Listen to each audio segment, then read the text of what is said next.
నిర్దోషినిగా కనబడితిని గనుక ఆయన తన దూతలను నంపి సింహాసనమును సింహములు నాకు ఏ హాని చేయకుండా వాటి నోళ్ళ మోయించెను. ఎవరు ఏ నోళ్ళు మోయించాడు? సింహపు నోళ్లను. సింహానికి మనిషి కనబడితే అసలు ఆగదు.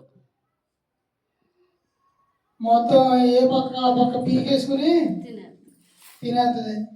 మరి దేవుడిని ఎవరు కంట్రోల్ చేశారు? సింహాలను ఎవరు కంట్రోల్ చేశారు? యేసయ్య దేవుడు. దానికి కారణం ఏంటి?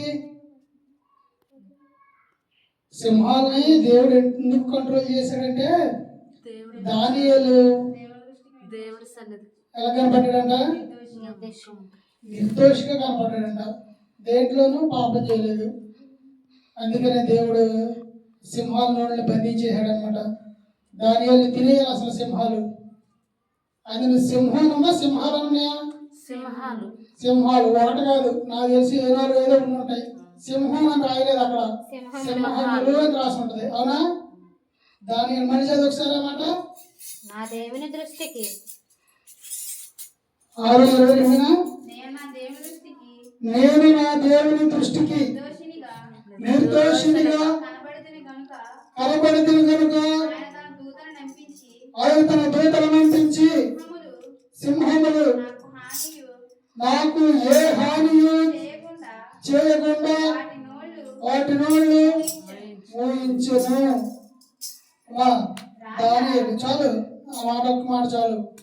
సింహములు, సింహం అని లేదు, సింహాలు అని అంటే అక్కడ ఖచ్చితంగా 4-5 ఉండుంటాయి. దానియేలు మరి ఆయన యథార్థతను బట్టి యథార్థత ఎప్పుడైతే నీలో ఉంటుందో నువ్వు చేసే ప్రతి పనిలో కూడా దేవుడు ఆశీర్వదిస్తాడు. అది సామెతల గ్రంథం కూడా మాట ఉంది, యథార్థవంతుల ఇల్లు ఆశీర్వదింపబడును. యథార్థత చాలా అవసరం. యథార్థత ఎప్పుడైతే నీలో ఉంటుందో దేవుడు నేను ఎప్పుడు ఆశీర్వదించడం మొదలు పెడతాడు. అలాగే బాబు కూడా మాట చెప్పాడు, బాప్తిసం లేకుండా ఆయన రాజ్యంలో అడుగు పెట్టడం అసాధ్యం.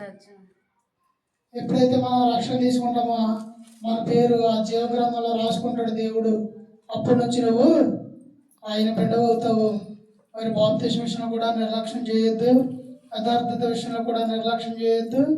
ఎప్పుడు కూడా దేవునికి బిడ్డలా మనము ఉండాలి. అందరూ కూడా ఈ మాటలు గుర్తుంచుకోండి. ప్రభు చిత్తం అయితే వచ్చే వారం మళ్ళీ ఇక్కడ మనందరం